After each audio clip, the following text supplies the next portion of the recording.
कुछ भी नया करने में संकोच मत करो। ये मत सोचो कि आपकी हार होगी। हार तो कभी नहीं होती, या तो आपको जीत मिलेगी या सीख। ऐसे ही आज आप सीखेंगे रिटेल बिजनेस को आप कैसे शुरुआत कर सकते हैं। चाहे आप फूड की रिटेलिंग करना चाहते हैं, ग्रोसरी की रिटेलिंग करना चाहते हैं, कपड़े की रिटेलिंग करना चाहते हैं, या फिर कोई हार्ड लाइन रिटेलिंग करना चाहते हैं like automobile, furniture, electronics item, या फिर कोई स्पेशलिटी रिटेलिंग करना चाहते हैं जैसे कि book, music, instrument, gift, handicraft, या फिर देखिए चाय का स्टॉल से लेके स्टेशनरी से लेके hotel, restaurant, supermarket, hyper market, shopping mall, किसी भी प्रकार का रिटेलिंग बिजनेस को आप शुरुआत करना चाहते हैं, परंतु वो कैसे आप करेंगे उसका स्टेप बाय स्टेप प्रोसेस आज इस वीडियो के अंदर मैं आपको बताऊंगा। तो वीडियो के अंत तक जुड़े रहिए मेरे साथ। अगर आप वीडियो पे नए हैं तो चैनल को सब्सक्राइब कर दीजिए, और अगर आपको वीडियो अच्छा लगे तो लाइक और शेयर जरूर करें। नमस्कार, मैं विजय कुमार, बिजनेस कंसल्टेंट। अब देखिए सबसे पहले समझ लेते हैं रिटेलिंग क्या होता है। देखिए रिटेलिंग का अर्थ है selling goods to the final customer, यानी किसी भी प्रोडक्ट को एंड कंज्यूमर को बेचना या फिर एंड कंज्यूमर तक पहुंचाना। ये नॉर्मली होता है B2C यानी बिजनेस टू कंज्यूमर होता है। देखिए रिटेल सेक्टर जो है ना, ये इंडियन इकोनॉमी का ग्रोथ में भी कंट्रीब्यूट कर रहा है, और रिटेल सेक्टर आज के टाइम पे बहुत अच्छा ग्रो कर रहा है। इसका सबसे बड़ा रीजन है जो मिडिल क्लास पॉपुलेशन है, ये बढ़ता जा रहा है, जो कि आज के टाइम पे शहर में रहने लगे, यानी बढ़ती शहरी आबादी जो कि 20, 30, 40, 50, 1 लाख तक इनकम कर रहे हैं। तो ये लोग देखिए आज के टाइम पे इनका जो कंजप्शन रेट है ये भी बढ़ता जा रहा है, जिसके चलते रिटेल सेक्टर में एक बहुत बड़ा ग्रोथ देखने को मिल रहा है। अब देखिए रिटेल बिजनेस को शुरुआत करने के लिए आपको एक अच्छा लोकेशन देखना होगा, यानी ऐसे लोकेशन जहाँ पे आपको देखना होगा नंबर ऑफ कस्टमर आपके लोकेशन पर कितने आते हैं, और दूसरा देखिए आपके लोकेशन पर पब्लिक ट्रांसपोर्ट फैसिलिटीज़ कैसा है, यानी कितने लोग प्राइवेट व्हीकल लेके आते हैं, कितने लोग पैदल चल के आते हैं। ये सारा चीज़ें आपके लोकेशन पर देखना होगा। यानी लोकेशन में देखिए बेसिकली अगर आप प्राइम लोकेशन को ढूंढते हैं तो प्राइम लोकेशन आपके लिए एक बहुत बड़ा एडवांटेज है, क्योंकि देखिए प्राइम लोकेशन पर ना 60 to 80% कस्टमर आपको मिल जाएंगे।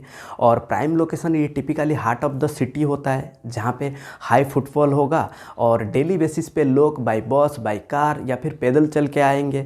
यानी ये आसानी से आपका बिजनेस को ढूंढ सकते हैं, आपका शॉप को ढूंढ सकते हैं, आपसे प्रोडक्ट को खरीद सकते हैं। इसीलिए देखिए प्राइम लोकेशन हमेशा हाई डिमांड में रहता है और आपका सेल्स वॉल्यूम भी हाई रहता है। इसीलिए प्राइम लोकेशन पर देखिए थोड़ा ज़्यादा आपको रेंट लगते हैं। ऐसे ही दूसरा होता है सेकेंडरी लोकेशन। देखिए जो सेकेंडरी लोकेशन है ना, ये टिपिकली सिटी से थोड़ा दूर होता है, यानी 10-20 किलोमीटर दूर होता है, और इसमें आपको फुटफॉल थोड़ा कम मिलेंगे और आपको रेंट भी कम लगते हैं एज कंपेयर प्राइम लोकेशन। परंतु जो सेकेंडरी लोकेशन है ना, ये छोटे बिजनेसमैन के लिए बिल्कुल परफेक्ट लोकेशन है। और तीसरा देखिए टर्शियरी लोकेशन। देखिए नॉर्मली ऐसे लोकेशन पे आपको बहुत कम फुटफॉल देखने को मिलेगा, यानी टिपिकली ये रिमोट एरियाज होता है, जहाँ पे देखिए आपको बहुत कम रेंट लगेंगे। यानी ये ऐसे होता है, देखिए गाँव में किसी ने घर के सामने एक राशन का दुकान ओपन कर लिया, या फिर अपने घर के सामने एक स्टेशनरी दुकान ओपन कर लिया, ये ऐसे लोकेशन होता है। तो लोकेशन बहुत ही महत्वपूर्ण होता है, अपने बिजनेस के हिसाब से आपको लोकेशन सेट करना होगा। और इसके साथ देखिए आपके लोकेशन में देखना होगा किस टाइप के प्रोडक्ट का सबसे ज़्यादा डिमांड रहता है, और उस प्रोडक्ट के लिए आपके कस्टमर का स्पेंडिंग लिमिट कितना है, यानी उनका इनकम कितना है। 20,000, 30,000, 40,000, 50,000, 1 लाख, कितना उनका इनकम है, यानी उनका प्रोफेशन क्या है, क्या वो जॉब कर रहे हैं या फिर बिजनेस कर रहे हैं। ये सारा चीज़ें आपको देखना होगा। और फाइनली आपको देखना होगा आपके लोकेशन पर कंपटीशन कितना ज़्यादा है। अब देखिए वीडियो में आगे बढ़ने से पहले रिटेल ऑपरेशन को हम समझ लेते हैं। देखिए जब आप बिजनेस को शुरुआत कर रहे हैं तो फिर आप बेचना क्या चाहते हो, यानी आपका जो कस्टमर है वो कैसा फैशन चाहता है, क्या प्राइस पॉइंट पे चाहता है, कैसा कलर वो चाहता है, या फिर किस टाइप के कपड़े को वो ज़्यादा पसंद करते हैं, यानी चेक कपड़े को ज़्यादा पसंद करते हैं, प्रिंट को पसंद करते हैं, प्लेन कपड़े को पसंद करते हैं, या फिर कौन सा साइज़ के कपड़े सबसे ज़्यादा बिकता है, small, medium, large, XL, double XL. ये आपको मार्केट सर्वे करना होगा, ट्रेंड को एनालाइज करना होगा। देखिए रिटेल ऑपरेशन में और भी बहुत सारे पॉइंट है, परंतु ये जो 7-8 पॉइंट मैंने बता दिया शुरुआती में ना, ये समझ लेना आपके लिए बहुत ज़रूरी है। अब देखिए रिटेल बिजनेस में वेंडर मैनेजमेंट और परचेजिंग ये बहुत ही महत्वपूर्ण है। यानी रिटेल बिजनेस में आपका सेल्स तभी ठीक होगा जब आपका परचेजिंग ठीक होगा, और परचेजिंग ठीक करने के लिए आपको परचेजिंग के ऊपर टाइम लगाना होगा, यानी आपको राइट वेंडर चुनना होगा और वेंडर के साथ एक लॉन्ग टर्म रिलेशन बना के रखना होगा ताकि वो वेंडर आपको वैल्यू दे, यानी राइट प्रोडक्ट राइट प्राइस पे राइट टाइम पर आपको डिलीवरी कर देगा। परंतु उसके लिए देखिए आपको भी उनको वैल्यू देना होगा वेंडर को, यानी आप टाइमली उनको पेमेंट दे देंगे, ये सबसे महत्वपूर्ण है। और दूसरा देखिए आप उनको कुछ फैसिलिटीज़ दे सकते हैं ट्रांसपोर्टेशन में, या फिर उनको आप ना अच्छा बिजनेस करके दे सकते हैं। यानी रिटेलर और वेंडर के बीच में रिलेशन इतना महत्वपूर्ण है। अगर आपका वेंडर का बिजनेस ठीक ठाक नहीं चला तो फिर आपका बिजनेस भी ठीक ठाक नहीं चलेगा, क्योंकि आपका वेंडर जब बनाएगा वही तो आप बेचोगे। तो ऐसे में देखिए अगर उनका बनाने का तरीका ठीक नहीं है तो फिर प्रोडक्ट का क्वालिटी ख़राब होगा। अगर उनका रॉ मटेरियल परचेज करने का तरीका ठीक नहीं है तो फिर प्राइसिंग ज़्यादा आएगा। अगर उनका मैनेजमेंट करने का तरीका ठीक नहीं है तो फिर वो टाइमली आपको डिलीवरी नहीं कर पाएगा, और ये सारा का सारा इफेक्ट आप पर आएगा और आपके कस्टमर के ऊपर आएगा। इसीलिए देखिए हमेशा वेंडर के साथ बैठ के एक लॉन्ग टर्म रिलेशन आपको बनाना होगा। जब आप लॉन्ग टर्म रिलेशन बनाते हैं तो फिर आपके वेंडर को अपने आप समझ में आ जाता है कि आपके कस्टमर को एग्जैक्टली किस टाइप के प्रोडक्ट चाहिए। अब देखिए रिटेल बिजनेस में अगर हम परचेजिंग की बात करें तो परचेजिंग ऐसा है, देखिए आप कौन सा ब्रांड को परचेज कर रहे हैं, कौन सा डिज़ाइन को आप परचेज कर रहे हैं, या फिर कौन सा सीजन के हिसाब से आप परचेज कर रहे हैं, कितना प्राइस पे आप परचेज कर रहे हैं। यानी आपका जो परचेजिंग है ना, best product quality product best price पे राइट टाइम पे आप परचेज कर रहे हैं, ये आपको देखना होगा। अब देखिए रिटेल बिजनेस में स्टोर सेटअप के ऊपर भी आपको ध्यान देना होगा। यानी आपका जो स्टोर है, अगर आपका स्टोर अच्छे लगते हैं, अंदर का सामान नीट एंड क्लीन दिखता है तो फिर ज़्यादा कस्टमर आते हैं और सामान भी खरीदते हैं। यानी देखिए आपका स्टोर के अंदर जो सेल्फ होता है ना, उसको भी आप प्लान कर सकते हैं कुछ इस तरीके से।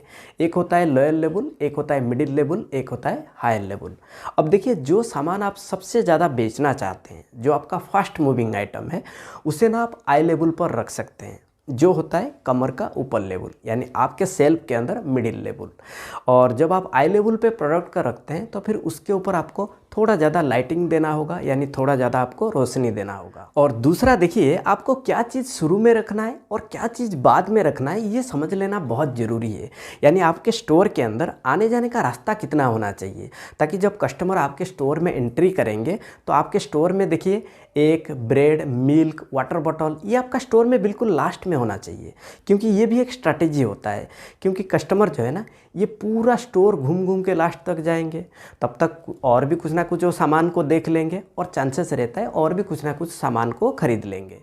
और तीसरा देखिए जब कस्टमर आपका स्टोर में एंट्री करता है तो उनका पहली नज़र जो स्पेस पर पड़ता है, पर्टिकुलर उस स्पेस पर आपका फास्ट मूविंग आइटम यानी सबसे ज़्यादा बिकने वाला आइटम होना चाहिए। यानी देखिए आपके स्टोर के अंदर लेफ्ट, राइट, फ्रंट, बैक हर एक स्पेस का पर स्क्वायर फीट ट्रांजैक्शन कितना हो रहा है, पर स्क्वायर फीट प्रॉफिटेबिलिटी कितना हो रहा है, या फिर पर स्क्वायर फीट इन्वेंट्री टर्नओवर कितना हो रहा है, ये आपको पता होना चाहिए।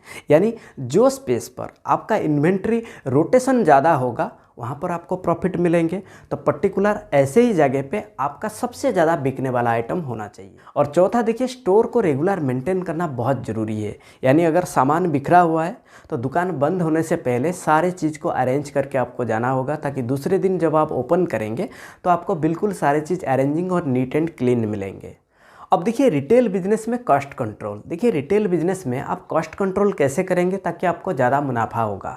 देखिए सबसे पहला काम आपको क्या करना होगा, जब भी आप वेंडर से किसी भी प्रोडक्ट को ख़रीद रहे हैं तो ऑन द स्पॉट, यानी जैसे ही आप प्रोडक्ट ख़रीदा तो इमीडिएट आप उनको पेमेंट कर दीजिए, ताकि क्या होगा, आपको हैवी डिस्काउंट मिलेगा और आप कम प्राइस में ज़्यादा प्रोडक्ट को ख़रीद सकते हैं। और दूसरा देखिए लेस मैन पावर। देखिए आप अपना स्टोर के लिए अगर 5 मैन पावर की प्लानिंग कर रहे हैं और एक को आप 8,000 देने के लिए तैयार है, यानी 5 को आप कितना देंगे, 40,000। तो ऐसे में देखिए आप 3 मैन पावर लेके भी काम कर सकते हैं।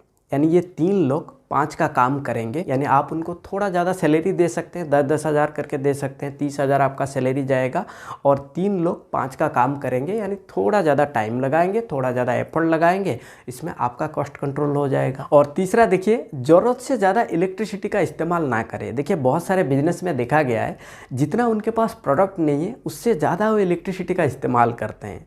यानी देखिए जो आई लेवल पर जितना प्रोडक्ट होता है ना, उसके ऊपर आप थोड़ा ज़्यादा लाइट डाल सकते हैं, परंतु ओवर लाइटिंग नहीं। इससे आप अपना इलेक्ट्रिसिटी कॉस्ट को आप बचा सकते हैं। और चौथा देखिए, अगर आपका शोरूम एक प्राइम लोकेशन पर है तो शोरूम के साथ आप गोडाउन ना रखें। ये मैक्सिमम बिजनेसमैन गलती करते हैं।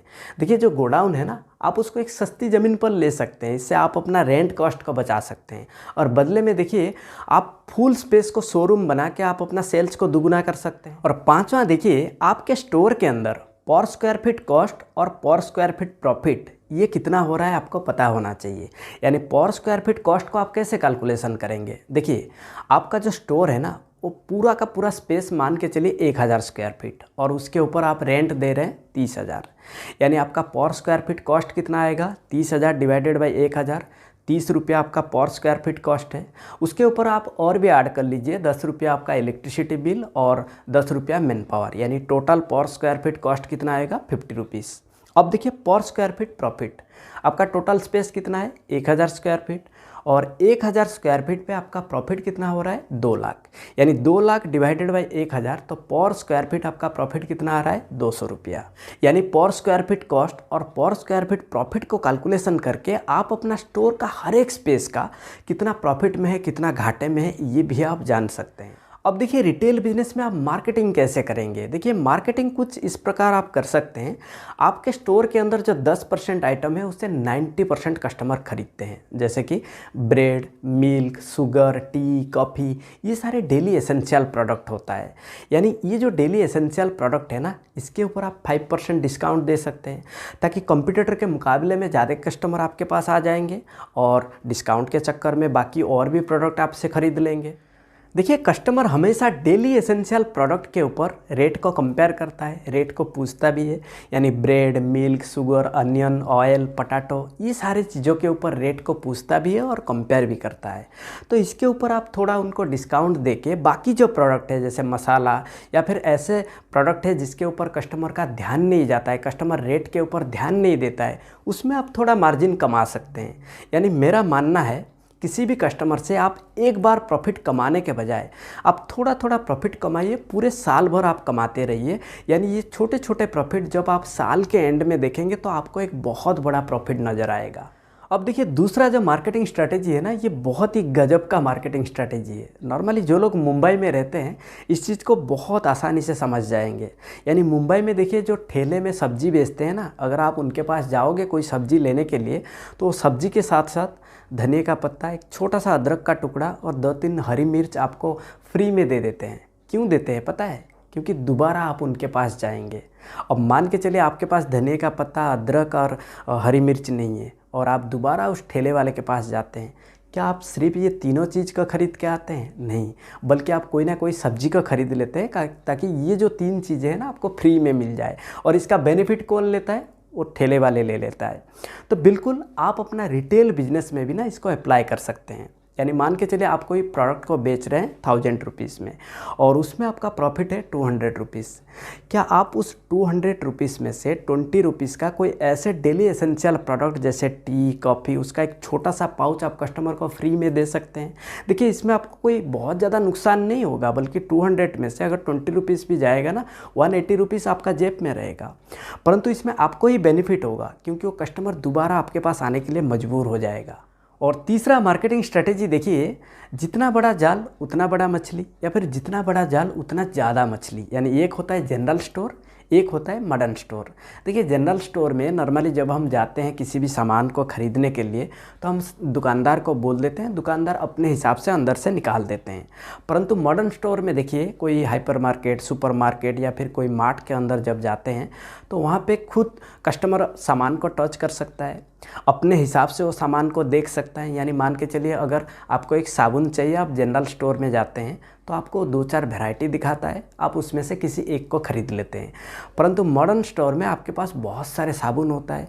ऑब्वियसली जब आप एक को ख़रीदेंगे तो आपको ज़्यादा प्राइस लगेंगे, परंतु वहाँ पे आप 5-6 का पूरा जो बंडल है ना उसको आप ख़रीद सकते हैं क्योंकि वो आपको कम प्राइस में मिल जाएंगे। वहाँ पे आप आसानी से कंपेयर कर सकते हो क्योंकि आपके पास बहुत सारे प्रोडक्ट होता है।